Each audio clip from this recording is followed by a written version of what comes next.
Hey guys, how to build a high-ticket sales funnel. Define your high-ticket offer. Pick one problem your audience desperately needs solved. Outline deliverables, transformation, timeline, and price. Create a value-driven lead magnet. Make a PDF, training, or tool that solves a micro problem related to your offer. Add a simple landing page with a headline that targets the pain point. Step 3. Set up qualifying application funnel. Build a 5 to 10 question application form. Include questions that reveal budget, urgency, and fit.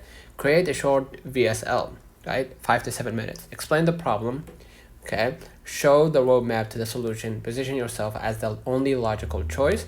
Give a CTA to apply now. Build a nurturing email sequence. 5 to 7 automated emails educating them in increasing desire. Okay. Share case studies and transformation stories. Set up a simple booking system, calendar plus confirmation page. Add pre-call instructions plus FAQs. Run ads plus organic content. Target your exact customer profile. Post daily content that addresses objections. Lastly, run a scripted sales call. Use problem, desire, roadblocks, offer, commitment. Don't forget to like and subscribe. See you in the next one.